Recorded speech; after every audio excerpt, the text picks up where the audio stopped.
ठीक है, पहला क्वेश्चन है प्रत्याहार योग। प्रत्याहार योग से क्या संबंध है, या प्रत्याहार योग क्या है? तो इंद्रिय यानी जो बाह्य इंद्रियां यानी इंद्रियों गत विषयों से क्या है कि जो इंद्रियों के विषयों से हटने की क्रिया विधि है। इंद्रियगत विषयों से हटने की क्या है, यह एक क्रिया विधि है।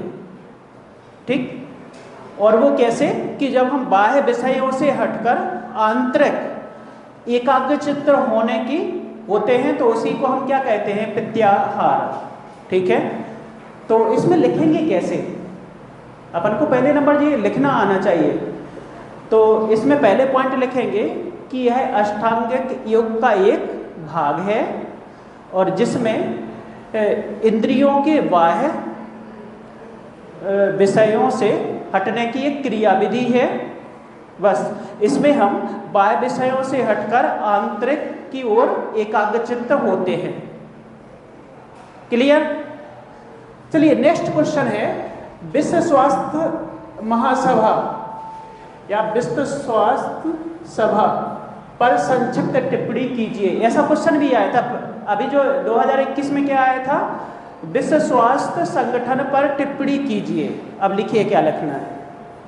ठीक, तो इसमें विश्व स्वास्थ्य महासभा पर संक्षिप्त टिप्पणी कीजिए। तो इसमें क्या लिखना था कि विश्व स्वास्थ्य संगठन का एक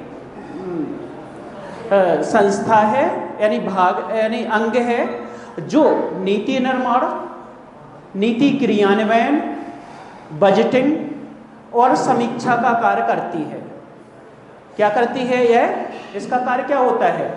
नीति निर्माण करती है, नीतियों का क्रियान्वयन करवाती है, नीतियों की निगरानी भी करती है, पॉलिसी मेकर भी है, पॉलिसी को एग्जीक्यूटिव भी करवाती है, सर्वेलांस भी करती है, उसकी निगरानी भी करती है, उनकी समीक्षा करती है। ठीक, अब देखिए अपन ने 2 लाइनों में लिख दिया कि यह WHO का एक भाग है या संस्था है, अंग है जो क्या करती है, नीति निर्माण, नीति क्रियान्वयन, निगरानी और समीक्षा करती है। बस खत्म। 3-4 पॉइंट आपके आ गए पूरे। ठीक, नेक्स्ट पॉइंट है, भारत सरकार ने आयुष विभाग और आयुष मंत्रालय की स्थापना कब की थी? क्या है कि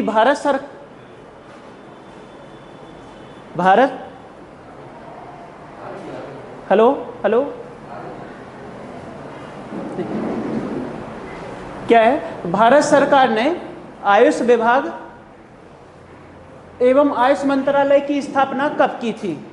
बहुत इंपॉर्टेंट क्वेश्चन है, ऐसे ही सीधे पूछे गए हैं। तो 2003 में आयुष विभाग बना था। 2003 में नवंबर 2003 में विभाग बना था और 9 नवंबर 2014 को मंत्रालय बना था। दोनों पॉइंट लिखना है। ठीक,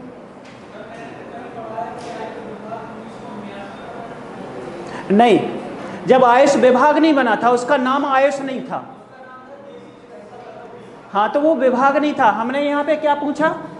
आयुष विभाग का नाम पूछा है। ठीक है, वहां पे आयुष विभाग था लेकिन आयुष नहीं था। ठीक, तो 2003 और 2014। ठीक, और जो डेट बाय डेट लिखे आएगा तो उसको 3 में 3 नंबर मिलेंगे, नहीं तो 2 नंबर मिल जाएंगे। ठीक, 1 नंबर वो काट लेगा अगर आपने डेट नहीं लिखी तो।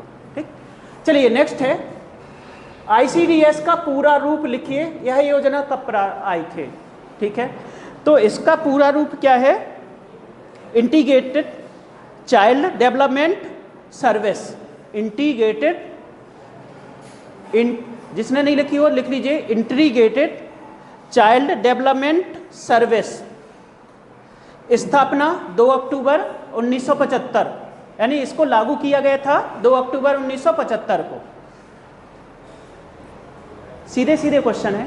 ठीक, नेक्स्ट है, लालिमा अभियान को संक्षेप में बताइए। ठीक, तो लालिमा अभियान कब आया? 1 नवंबर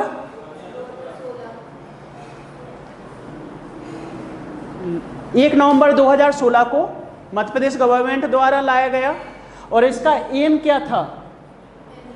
एनीमिया को रोकना तथा जो फॉलिक एसिड की गोलियां निःशुल्क वितरित करना।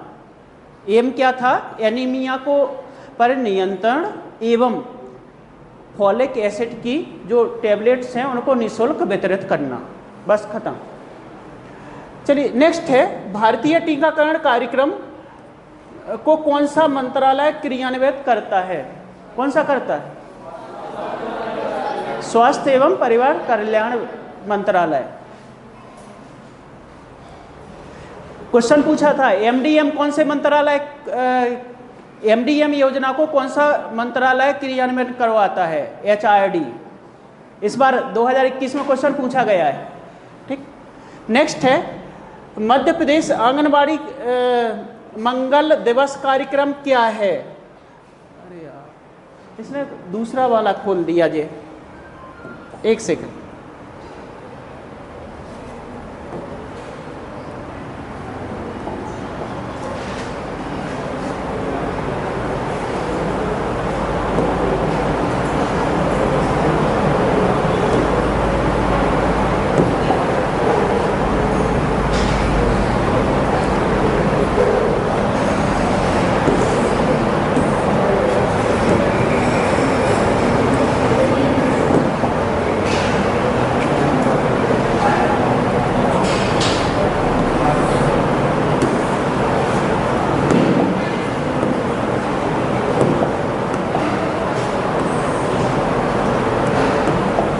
ये है क्वेश्चन, मध्य प्रदेश में आंगनबाड़ी मंगल दिवस कार्यक्रम क्या है?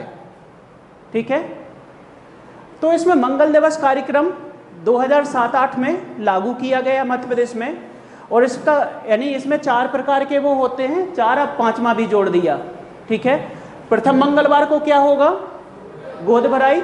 दूसरे मंगलवार यानी प्रथम मंगलवार गोद भराई, दूसरा अन्नप्राशन, तीसरा जन्म दिवस, चतुर्थ में किशोरी बालिका दिवस।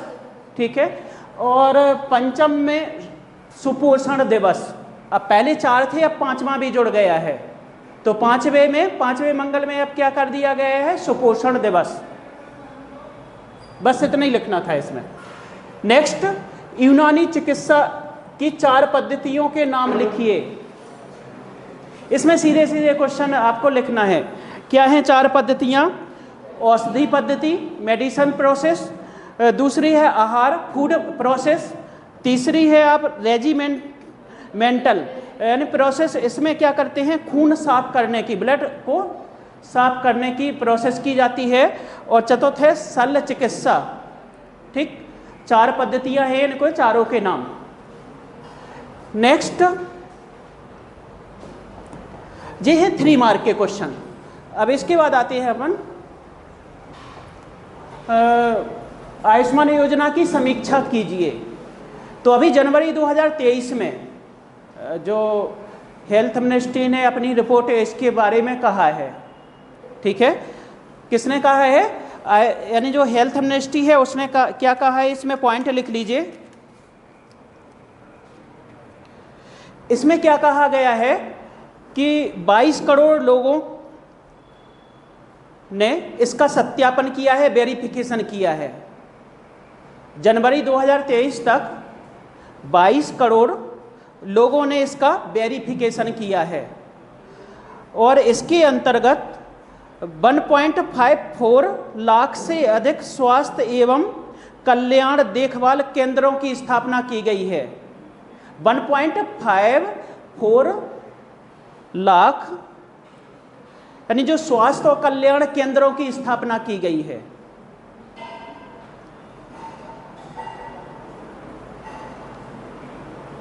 और इन केंद्रों पर 135 करोड़ से अधिक लोगों का आगमन हुआ है चिकित्सा के लिए। 135 करोड़ लोगों का इन केंद्रों पर आगमन हुआ है चिकित्सा के लिए, और 4.30 करोड़ लोगों को इसके द्वारा उपचार का लाभ मिला है। लगभग 4.30 करोड़ रोगियों को इस योजना का उपचार के लिए लाभ मिला है। और हमारे पास है, उसको मैं आप लोगों को इसकी जो वो है साइट है उसको मैं भेज दे रहा हूँ।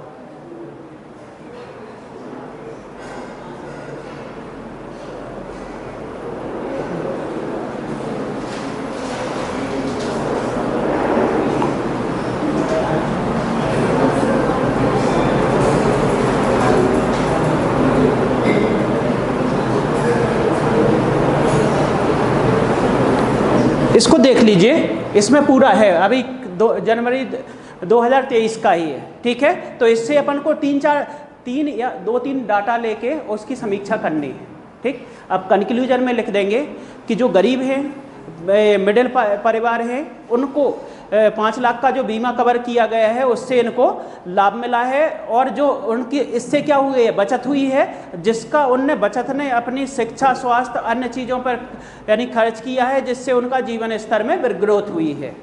इस प्रकार कंक्लूजन केवल अपन को ये पॉइंट नहीं लिखना है, इसके बाद भी अपन को कंक्लूजन ऐसी योजनाओं का कंक्लूजन लिखा जाता है, ठीक है, तो वो लिख देंगे, ठीक। चलिए नेक्स्ट क्वेश्चन है, होम्योपैथ चिकित्सा पद्धति, explain the concept of the homeopathic system of medicines, यानी होम्योपैथ चिकित्सा पद्धति की संकल्पना को समझाइए।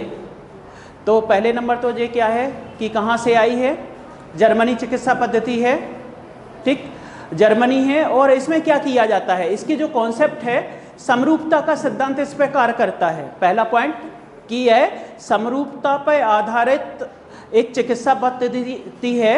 और इसमें कैसा होता है, इसका कॉन्सेप्ट पहले समझेंगे कि जो मेडिसिन्स या पदार्थ हमें अधिक मात्रा में अगर हम लेते हैं, ठीक है, या कोई जीवाणु वगैरह, यानी कोई भी पदार्थ हो सकता है, सूक्ष्म जीव वाला भी पदार्थ हो सकता है, अधिक मात्रा में होगा तो वो हमें क्या, उस डिसीज के लक्षण उत्पन्न करने में सहयोग होता है। यदि हम उसी ही पदार्थ को बहुत न्यूनतम मात्रा में लेंगे तो वही यानी जो पदार्थ या जो मेडिसिन्स होगी वो उसका निदान करने में सहयोग होती है। यही है इसका कॉन्सेप्ट।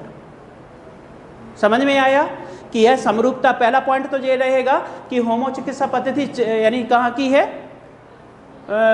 जर्मनी की है। और इसके वो कौन थे, ठीक। फिर इसमें तीसरा पॉइंट, यह समरूपता के सिद्धांत पर कार्य करती है। और इसमें जैसा रोग वैसा इलाज एक, और दूसरा पॉइंट न्यूनतम खुराक, ये सिद्धांत होते हैं, ठीक है। तो इसमें क्या किया जाता है, जैसे इलाज की तरह और न्यूनतम खुराक, दो सिद्धांत इसमें कार्य करते हैं कि जिस मेडिसिन या पदार्थ के द्वारा समान रोग संबंधी लक्षण उत्पन्न हुए हैं उसी की हम एक निश्चित खुराक लेंगे, या फिर इस प्रकार के उसको इतना पतला करके उस पदार्थ को यानी जिसको मेडिसिन के रूप में दिया जाएगा तो वो ही उसको खत्म कर देगी। और इसमें निश्चित खुराक रहती है, ठीक।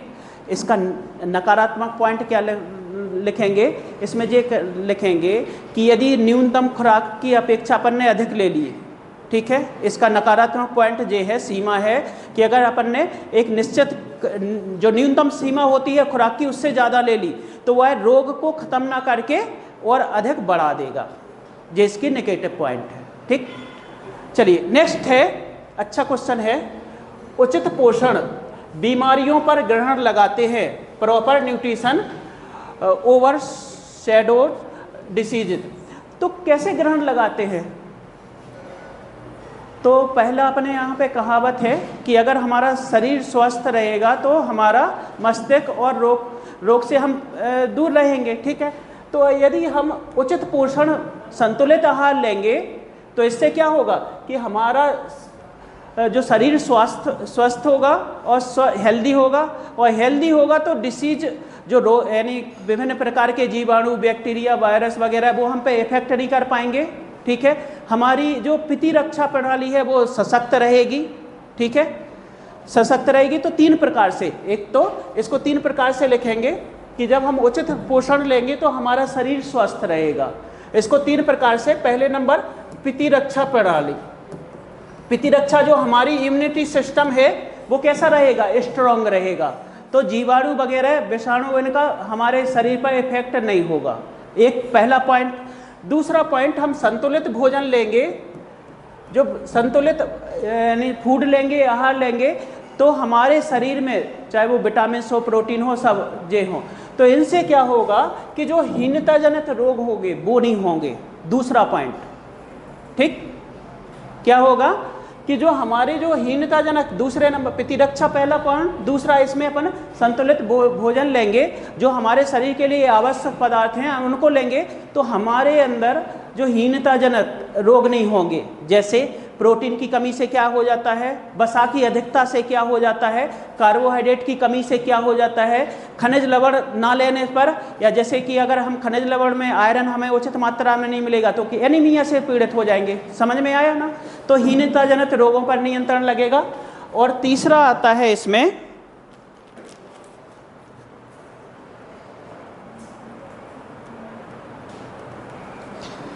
और इससे जब ऐसा रहेगा प्रतिरक्षण प्रणाली भोजन, तो तीसरा क्या रहेगा कि जो वायरल बैक्टीरिया है उनका इफेक्ट कम होगा। तो वैसे दो ही प्रकार से अपन इसको लिख के और कंक्लूजन में डाल देंगे कि जब हम प्रतिरक्षा प्रणाली और यानी उचित भोजन लेंगे तो जो संक्रामक रोग होते हैं उससे बचे रहेंगे और असंक्रामक रोगों से भी बचे रहेंगे। इस कारण से उचित पोषण हम बीमारियों पर ग्रहण लगाता है। ठीक, क्लियर? इसके बाद आते हैं अपन आयुर्वेद शिक्षण और अनुसंधान संस्थान, comment on the institute of the taking and the research इन आयुर्वेद। तो इसकी स्थापना 2020 के आयुर्वेद शिक्षण और अनुसंधान विधेयक के 2020 के तहत जामनगर में की गई थी। कहाँ की गई थी? जामनगर में इसकी स्थापना की गई थी। और यह भारत का INA स्तर का पहला संस्थान है जिसमें क्या क्या किया जाता है कि इस संस्थान में पाठ्यक्रम सामग्री, शिक्षा और शिक्षा शास्त्र के मामले का निर्णय लेने की इसमें यानी इसको अनुमति है। और साथ ही में आयुर्वेद और फार्मेसी के क्षेत्र में यह डिग्री प्रदान करता है। और इससे क्या होगा, जब डिग्री शिक्षित होंगे व्यक्ति आयुर्वेद के क्षेत्र में, तो उससे क्या होगा कि इसका विकास होगा और इस आयुर्वेद जो चिकित्सा है उसकी जो कमी है मानकीकरण की, अनुसंधान की, वो पूरी हो जाएगी। ठीक, ये कंक्लूजन में लिख देंगे। और इसी के लिए वो जामनगर में WHO के जो महासचिव आए थे, उन्हीं के उसी समय 2020 में इसकी स्थापना हुई थी जामनगर में। ठीक है, चलिए नेक्स्ट क्वेश्चन आते हैं।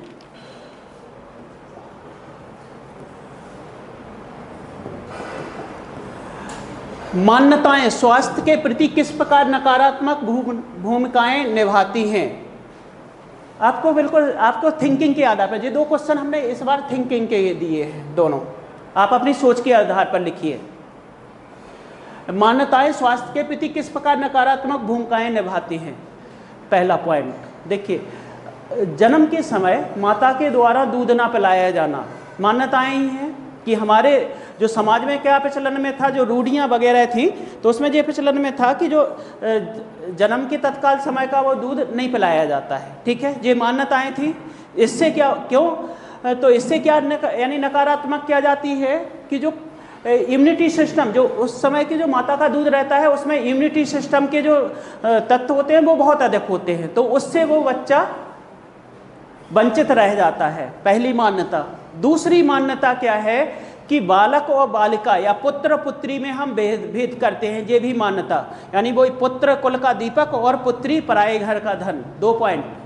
तीसरी धार्मिक मान्यताएं कि हम अगर कोई डिसीज हुआ है तो हम उसका उचित उपचार का ध्यान नहीं करके झाड़ फूक वगैरह और तंत्र मंत्र में इसमें विश्वास करते हैं। तीसरी मान्यता। ठीक, और क्या है मान्यता इसमें? जैसे जनजातियों में एक संस्कृति पाई जाती है मदिरा सेवन। ठीक है, चौथी मान्यता।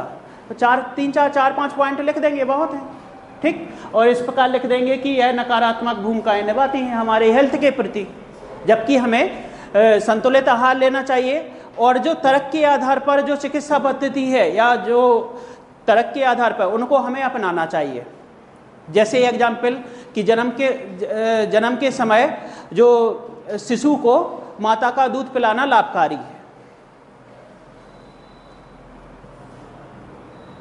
अच्छा, इसमें एक और पॉइंट आता है कि पौष्टिक आहार ना देना, जैसे कि प्रोटीन का भंडार होता है एग, लेकिन एग नहीं दिया जाता है, तो चलो उसको नहीं डालेंगे अपन, चूंकि ये डिस्ट्रीब्यूटेड होता है कि जो शाकाहारी हैं, धार्मिक वगैरह, तो उसको नहीं डालेंगे, ठीक। चलिए नेक्स्ट क्वेश्चन आते हैं।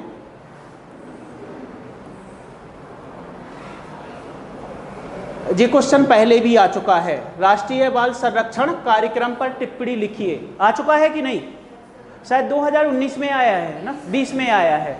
तैयार किया हो तो यह राष्ट्रीय यानी केंद्र के सरकार के द्वारा इसको चालू किया गया था। और देश के 0 से 18 वर्ष के बालकों के लिए कि लगभग 27 करोड़ जनताओं में 4 प्रकार की जांचें करवाई जाती हैं कि जन्म के समय विकार। इस कार्यक्रम के तहत क्या किया जाता है कि देश के लगभग 27 करोड़ बच्चों की जो 0 से 18 वर्ष तक के हैं उनकी 4 प्रकार की जांचें की जाती हैं। क्या क्या की जाती है? पहला पॉइंट कि जन्म के समय कोई विकार की जांच की जाती है। जन्म के समय विकार की जांच, डिफेक्ट्स ऑफ बर्थ, पहला पॉइंट। दूसरा, डिसीज, किसी भी प्रकार की डिसीज तो नहीं है। तीसरा पॉइंट कि डिफिशियंसी, कोई कमी तो नहीं है, किसी तत्व की कमी तो नहीं है, 3। और चौथ आती है विकलांगता, ठीक। 4 प्रकार की जांचें करवाई जाती हैं। और 0 से 6 वर्ष यानी जो ग्रामीण क्षेत्र, शहरी क्षेत्र में, यानी इसको कैसे लागू, लाभार्थी कौन कौन होगा इसमें? तो ग्रामीण क्षेत्र के 0 से 6 वर्ष के बच्चे। दूसरा पॉइंट आएगा इसमें कि शहरी क्षेत्र के झुग्गी झोपड़ी में रहने वाले 0 से 6 वर्ष के बच्चे। तीसरा पॉइंट आएगा कि 0 से 18 वर्ष के वे बच्चे जो 1 से 12वीं क्लास, मतलब सरकार द्वारा मान्यता प्राप्त विद्यालय और जो मान्यता प्राप्त अन्य प्राइवेट विद्यालय हैं उनमें पढ़ रहे 1 कक्षा से 12 कक्षा तक के बच्चों को शामिल किया जाएगा। इसमें लाभार्थी रहेंगे, ठीक। और इसमें जो भी डिसीज रहेगा उनको, बच्चों को जांच के समय उनकी निःशुल्क सुविधा यानी निःशुल्क चिकित्सा सरकार के द्वारा करवाई जाएगी। ये कंक्लूजन में लिख देना, ठीक। तो इससे क्या होता है? इसका फायदा ये होगा कि बच्चे में जिस प्रकार किसी भी प्रकार की डिसीज यानी कोई डिसीज हो तो वो वहाँ उसी की जांच के थ्रू सामने आ जाती है, उसका उचित उपचार हो जाता है। ये इसका पॉजिटिव पॉइंट है, ठीक। चलिए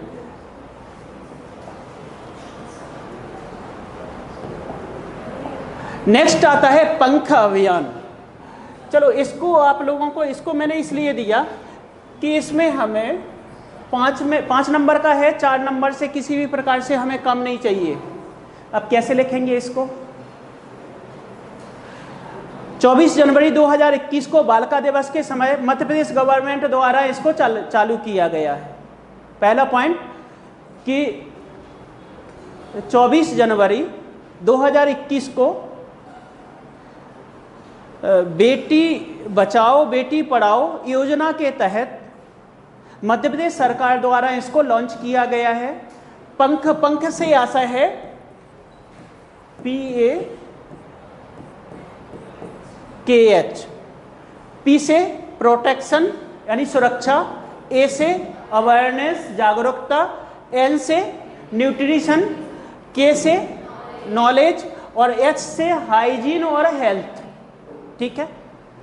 तो इस यानी इसको लिखेंगे और सबका एक एक पॉइंट लिखते हुए इनके बारे में कि इस पर ध्यान दिया जाएगा, कंक्लूजन दे देंगे, बस खत्म। पहले क्या लिखेंगे एक लाइन में बहुत शॉर्ट में कि 21 जनवरी 24 जनवरी 2021 को बालिका दिवस के अवसर पर बेटी पढ़ाओ बेटी बचाओ योजना के तहत इसको मध्य प्रदेश गवर्नमेंट द्वारा इसको लागू किया गया है। आपकी पहली लाइन हो गई। दूसरी यानी पंख से आशय है, PANKH लिख देंगे और इसका फिर पहले P के बारे में एक लाइन में, दूसरा A के बारे में, N के बारे में, K के बारे में, H के बारे में और नीचे कंक्लूजन दे देंगे कि इस प्रकार से इसमें क्या है, विविधता है, सब प्रकार की है। इसमें जागरूकता भी है, सुरक्षा भी है, न्यूट्रिशन भी है, हेल्थ हाइजीन भी है, सब कुछ है, नॉलेज भी है, जानकारी भी है।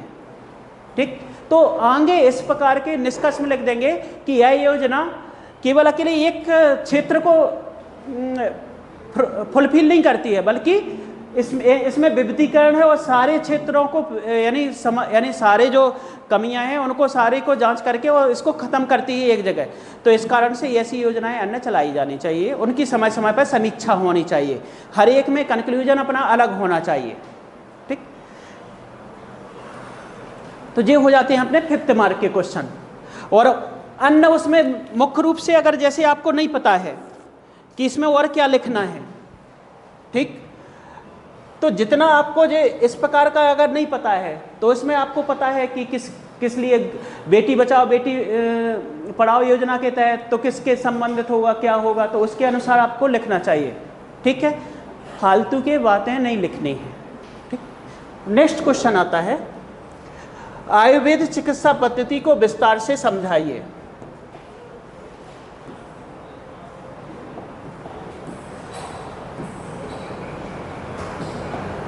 तो आयुर्वेद यानी जो चिकित्सा पद्धति, explain Ayurveda system of the medicine detail में समझाना है। तो पहले नंबर आयुर्वेद है क्या, तो यह आयुर्वेद चिकित्सा पद्धति प्राकृतिक यानी नेचुरल चिकित्सा पद्धति एवं प्राचीन से लेकर अब तक के सारे जो वेद शास्त्र होता है उस पर आधारित एक पद्धति है।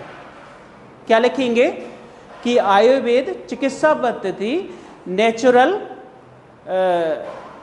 चिकित्सा पद्धति पर एवं प्राचीन से लेकर अब तक का जितना जो वैद्य शास्त्र है उस पर आधारित पद्धति है, पहला पॉइंट। और इसमें क्या किया जाता है, इसमें व्यक्ति के स्वास्थ्य की सुरक्षा की जाती है और जो रोग है उसको रोग के उपचार की सुरक्षा की जाती है। पहले नंबर 3 पार्टों में है। एक तो आपको क्या किया गया है, नेचुरल चिकित्सा पद्धति है और समस्त वैद्य शास्त्र को इसमें शामिल किया गया है, एक पॉइंट इसमें डालेंगे। दूसरा पॉइंट क्या करती है कि जो व्यक्ति के स्वास्थ्य की रक्षा करती है।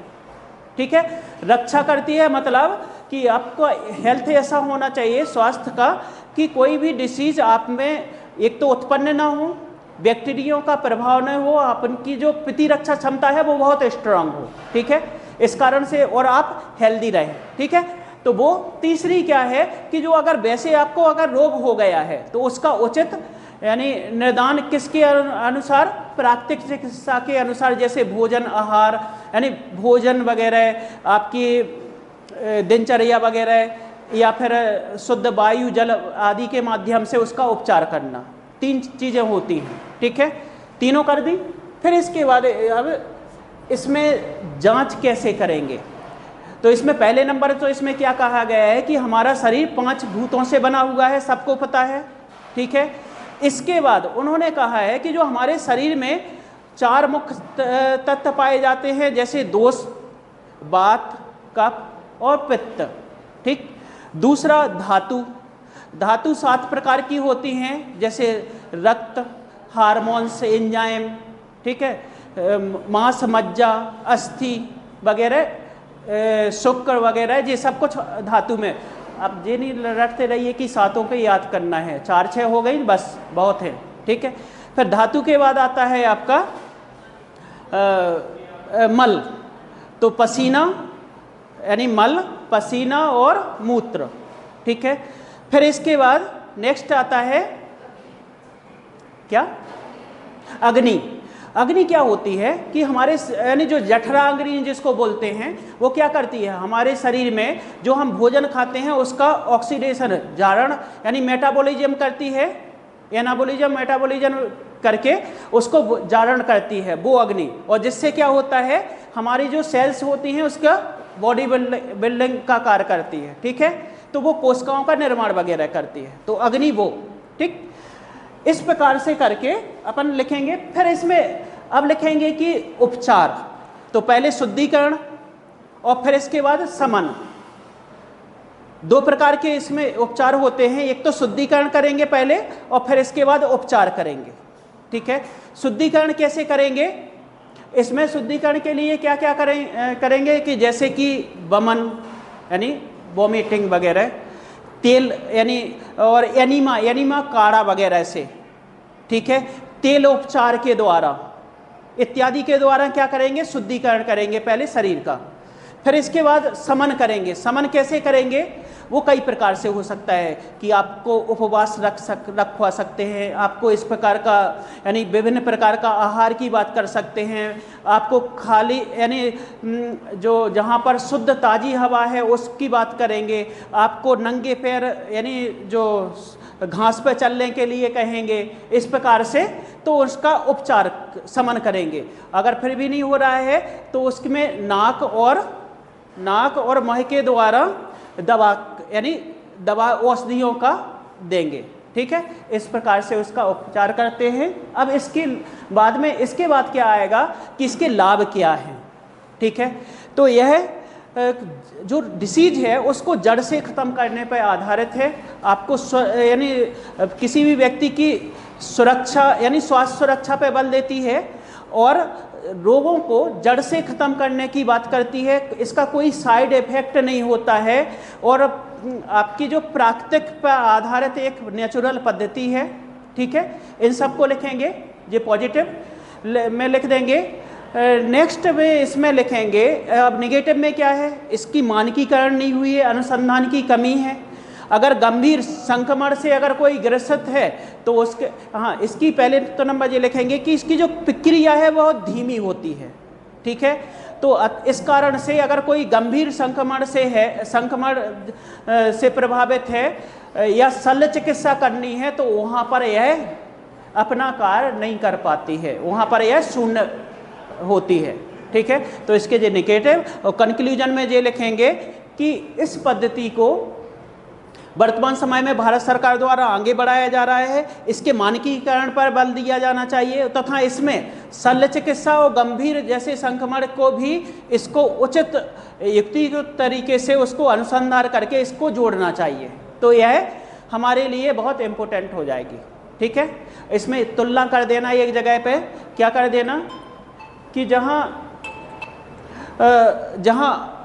एलोपैथिक हमारे रोग का मैनेजमेंट करती है और यह निदान करती है। ठीक, क्लियर, तो इस प्रकार से इसको लिखेंगे। नेक्स्ट क्वेश्चन था अपना, संक्रमण बीमारियों पर टिप्पणी कीजिए, कमेंट ऑन द इन्फेक्टस डिसीज। तो इसको संक्रमण पिछले यानी इस बार क्या आया था, असंक्रामक बीमारियों पर टिप्पणी कीजिए, और वो किस में आया था, आपके 5th यूनिट में आया था। यहाँ पर कौन सी असंक्रामक बीमारी नहीं है, यहाँ पे कौन सी जुड़ी हुई है, संक्रामक बीमारी। तो इसका बिल्कुल सेम क्वेश्चन है, ऐसा ही आया था। ठीक है, तो अब पहले तो नंबर इसकी डेफिनेशन लिखेंगे कि वे बीमारियाँ, रोग या महामारियाँ जो एक जीव से दूसरे जीव में प्रत्यक्ष अप्रत्यक्ष कारकों के माध्यम से फैलती हैं, संक्रामक बीमारी कहलाती हैं। ठीक है, प्रत्यक्ष रूप से एक जीव का दूसरे जीव से फैल जाएंगी या अप्रत्यक्ष रूप से जैसे भोजन के द्वारा, वायु के द्वारा, जल के द्वारा, या ठीक है, तो उसके द्वारा एग्जाम्पल दे देंगे। फिर इसके बारे में टिप्पणी करना है, तो पहले तो इनके बारे में 4-5 उठा के इनका पहले नंबर तो वही कोविड उठा लेंगे। ठीक है, बर्ड फ्लू उठा लेंगे। अभी वर्तमान में कौन सा जो ये आई वाला कौन सा चल रहा है, हाँ, तो इसको कर सकते हैं। और यानी लेटेस्ट दोगे उदाहरण तो ज़्यादा इंपॉर्टेंट रहते हैं, एड्स वगैरह दे देंगे। ठीक है, तो ये सब उनके बारे में दे देंगे। फिर कमेंट करेंगे, यहाँ पे कमेंट करना है। ठीक है, तो कमेंट में क्या करेंगे कि यह बीमार यानी जो यह संक्रामक बीमारियां अधिकतर छुआछूत की बीमारी कहलाती हैं और एक दूसरे से प्रत्यक्ष और अप्रत्यक्ष संपर्क से फैलती है। इस कारण से यह अधिकतर वैश्विक महामारी का रूप ले लेती हैं और इसलिए जो समस्याएं होती हैं इसके प्रति बहुत जटिल हो जाती हैं। ठीक है, और इसके लिए इसलिए इनका निदान कैसे किया जा सकता है? वही प्रतिरक्षा प्रणाली को हम यानी जो हार्ड इम्यूनिटी को बढ़ाकर या इम्यूनिटी को बढ़ाकर इनके निदान के लिए कार्य किया जाना चाहिए। इसलिए इसके लिए उपचार के लिए वैक्सीनेशन वगैरह इत्यादि पर हमें बल देना चाहिए और हेल्थ पर यानी स्वास्थ्य पर बल देना चाहिए, ताकि हमारी जो आंतरिक प्रतिरक्षा प्रणाली है जैसे WBC वगैरह हुई, ठीक है, वो हमारी स्ट्रांग रहे। ठीक, तो इसमें ध्यान रखना कि इसमें सब कुछ दे देना लेकिन इसमें कमेंट देना है। ठीक, टिप्पणी है तो वो देना नहीं भूलना। क्लियर? नेक्स्ट आते हैं इम्यूनिटी से आप क्या समझते हैं? इसको बढ़ाने के लिए भारत सरकार द्वारा चलाए गए विभिन्न कार्यक्रमों की विवेचना कीजिए। तो प्रतिरक्षा क्या कहते हैं, किसे कहते हैं? यानी बाह्य जीवाणु, विषाणु आदि से हमारे शरीर की रक्षा करने वाली प्रणाली या तंत्र को क्या कहते हैं? प्रतिरक्षा प्रणाली कहते हैं। बाह्य जीवाणु, विषाणु या बाह्य कारकों से हमारे शरीर की रक्षा करने की प्रणाली या तंत्र को क्या कहते हैं?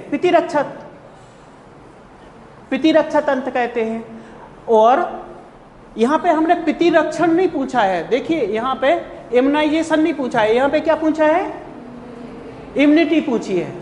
तो हमारे शरीर की संक्रमण या बाह्य यानी जो कारकों से शरीर की सुरक्षा करने के तंत्र को क्या कहेंगे? प्रतिरक्षा तंत्र या प्रतिरक्षा प्रणाली कहते हैं। ठीक है, अब इसमें कई यानी इसको और अगर अपन करेंगे तो प्रतिरक्षा दो प्रकार से, एक तो सहज होती है और एक अर्जित। ठीक है, अर्जित, फिर इसमें सक्रिय आ जाएगी और फिर निष्क्रिय आ जाएगी। ठीक, सहज जो हमारे जन्म से मिलती है, सहज में क्या आ जाएगी कि जो हम जब जन्म लेते हैं उसी समय हमें जन्म से मिलती है, वो सहज है।